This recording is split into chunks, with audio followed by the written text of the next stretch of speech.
अभी जिस स्थान पे हम खड़े हैं वह स्थान साहेबगंज का बैद्यनाथपुर है और बता दें कि बैद्यनाथपुर में ही स्टेशन बनने वाली है। यह जो रेल मार्ग है वह हाजीपुर टू सुगौली मिलाया जाएगा।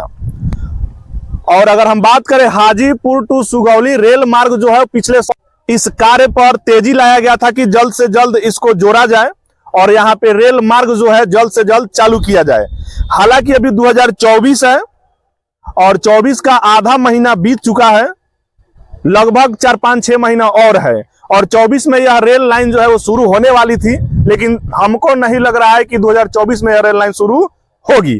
जैसा कि आप देख रहे हैं स्लीपर जो है वह डाल दिया गया है, इस पे पटरियां जो है वह अलग अलग जगहों पे रखा गया है और उसका कार्य जो है वह चालू है, गिट्टी भी बिछा दिया गया है। हालांकि 24 में इस स्टेशन को और इस रेल पथ को शुरू करना था लेकिन हुआ नहीं।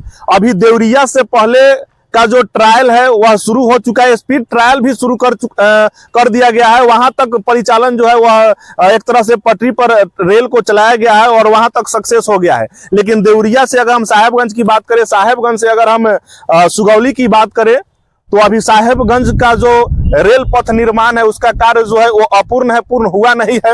हालांकि कब तक पूर्ण होगा ये हमको भी पता नहीं है, लेकिन जिस तरह लग रहा है, जिस पथ पे देखकर यह लग रहा है कि यह इसका जो परिचालन है इतना जल्दी शुरू होने वाला नहीं है। अभी साहेबगंज के बैद्यनाथपुर पीछे दिखा सकते हैं, थोड़ा पीछे घुमाइएगा, जहां पे आपका नजर जा रहा है वह स्टेशन बन रहा है और बड़ा बड़ा जो स्टील का आप देख रहे हैं वह स्टेशन है। स्टेशन का एक स्ट्रक्चर बनाया गया है और उसी पर स्टेशन बनने वाली है।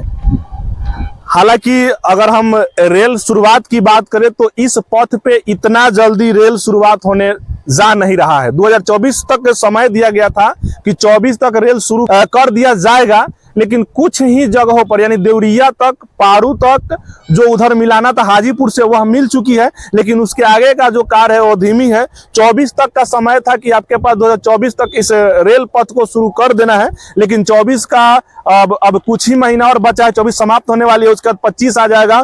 तो देखिए 25 तक भी यह रेल शुरू हो रहा है कि नहीं हो रहा है, ये तो देखने वाली बात होगी। और जैसा कि हम दिखा दें कि देखिए स्लीपर, पहले जो ये स्लीपर होता था वह मजबूत लकड़ी का बनाया जाता था, बरसात के दिनों में वह घिस जाता था और पटरिया जो है वह ढीला ढक्कर हो जाती थी, जिसके कारण भारी हादसा का शिकार होना पड़ता था। लेकिन अब के समय में जो स्लीपर है वह स्लीपर एक तरह से ढाल कर बनाया जाता है, पानी हो, गर्मी हो, सरद हो, इससे कोई फर्क नहीं पड़ सकता है।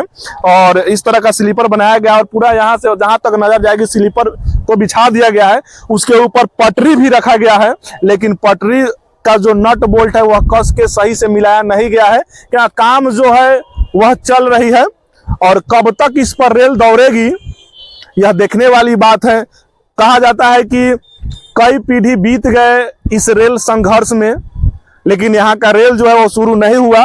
लेकिन अभी जो आप नजर देख रहे हैं अपने नजरों से, काम तेजी से चल रही है और आने वाले दिनों में जल्द से जल्द यहाँ की तमाम आम आवाम जनता या जो लड़ने वाले संघर्ष समिति है, कहीं ना कहीं उन लोगों का ही देन होगा कि यह रेल जो है वह 24 हो, 25 हो या 26 हो, सुदूर ढंग से, अच्छे ढंग से चालू हो जाए, ताकि उनको भी लगे कि हम लोगों ने जो लड़ाई लड़ी थी वह लड़ाई सार्थक हो गई और कहीं ना कहीं ट्रेन का जो परिचालन है वह शुरू कर दिए और आवागमन में कहीं ना कहीं समय का बचत होगा, कहीं ना कहीं पैसा का बचत होगा और आसान ढंग और आसान तरीका से एक बार यहाँ पे चढ़े और इधर हाजीपुर जाना हो, पटना जाना हो या इधर जहां भी जाना हो जाएंगे, इधर सुगौली हो गया, इधर दिल्ली जहां भी जाना हो निकल जाएंगे।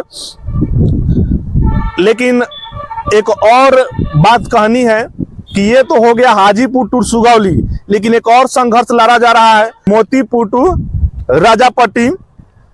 अब देखिए अगर यह परिचालन अगर शुरू हो जाता है तो कहीं ना कहीं अगर मोतीपुर से अगर राजापट्टी अगर जोड़ दिया जाता है तो इधर से भी आवागमन जो होगा वह बहुत तेजी से होगा।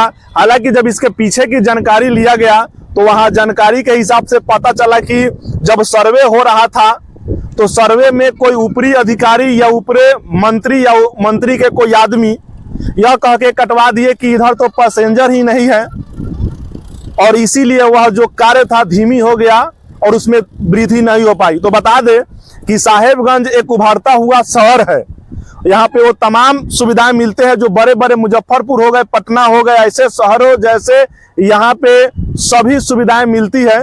तो पैसेंजर की कैसे कमी हो सकती है? दूर दूर से लोग यहाँ जॉब करने आते हैं, छोटा मोटा उद्योग भी है जहाँ पे लेबर कैटेगरी के आदमी जो है वहाँ पे काम करने आते हैं। तो आप कैसे कह सकते हैं कि यहाँ पे पैसेंजर की कमी है? यहाँ पे पैसेंजर बहुत ज्यादा है। तो कहीं ना कहीं इसके बाद की जो मांग होगी वह मोतीपुर टू राजापट्टी, अगर ये भी अगर जोड़ दिया जा रहा है, मोतीपुर साहेबगंज राजापट्टी अगर जोड़ दिया जा रहा है, तो कहीं ना कहीं यहाँ ये वाला भी जो परिचालन है, जो मार्ग है, जो रास्ता है, लोग जब जुड़ेंगे तो और ज्यादा पैसेंजर हो जाएंगे। कहने की बात यही है कि देखिए, अगर आप साहेबगंज से अगर बिलोंग्स करते हैं, देखिए अगर आप साहेबगंज से बिलोंग करते हैं या आसपास के क्षेत्रों से बिलोंग्स करते हैं, तो हम बता दें कि आपके लिए खुशखबरी है कि जल्द ही आपका जो रेल परिचालन है वह शुरू होने जा रही है। अब आपको मुजफ्फरपुर, जो यहाँ से लगभग 60-65 किलोमीटर दूर है, वहां जाने की जरूरत नहीं पड़ेगी आपको ट्रेन पकड़ने के लिए। अब आपके नजदीकी शहर साहेबगंज में ही आइए और यहाँ से ट्रेन पकड़िए और पकड़ के जहां जाना है जाइए। लेकिन समय 24 तक ही था इस ट्रेन को परिचालन को शुरू कर देने के लिए। 24 बीत रहा है, आप स्लीपर देख रहे हैं, स्लीपर पर पटरियां देख रहे हैं, लेकिन अभी तक जो ये कार्य है पूर्ण हुआ नहीं है। तो कम से कम 25 या 26 तक यह कार्य जो है वह पूरा हो जाएंगी और आप भी ट्रेन पर चढ़ के जहां जाना हो आप जा सकते हैं। जहां तक आपका नजर जाएगा कैमरा में, आप देख सकते हैं कि पीछे स्टेशन बन रही है और यहाँ पे जो पटरियां जो है वह बिछा दिया गया है और उसका जोड़ने का कार्य चल रहा है और बहुत जल्द यह शुरू हो जाएगी। शुरू हो जाने के बाद आपको जहां जाना है जा सकते हैं। इस वीडियो को ज्यादा से ज्यादा शेयर कीजिए ताकि इस क्षेत्र के आसपास के या कहीं के भी लोग देखें तो उनको यह जरूर अंदाज हो जाए, यह लग जाए कि साहेबगंज में भी स्टेशन बन रही है। अगर हमको कहीं से साहेबगंज जाना हो तो बस का ट्रेवलिंग नहीं करेंगे तो कम से कम ट्रेन से भी जा सकते हैं। तो इस वीडियो को ज्यादा से ज्यादा शेयर कीजिए, ज्यादा से ज्यादा लोगों के पास पहुंचा दीजिए कि आपके साहेबगंज जो ट्रेन परिचालन है वह शुरू होने जा रही है। आप भी यहाँ से चढ़ के जहां जाना हो जा सकते हैं। फिलहाल आपकी क्या प्रतिक्रिया है? 24 तक समय था, 25 आने वाली है, हमको नहीं लग रहा है कि 25 तक यह परिचालन शुरू होगी। तो आपकी क्या प्रतिक्रिया है? एक प्यारा सा कमेंट जरूर कीजिएगा, वीडियो को लाइक कीजिएगा और ज्यादा से ज्यादा शेयर कीजिएगा ताकि यह वीडियो तमाम जनता जनार्दन के पास पहुंच जाए। जय हिंद।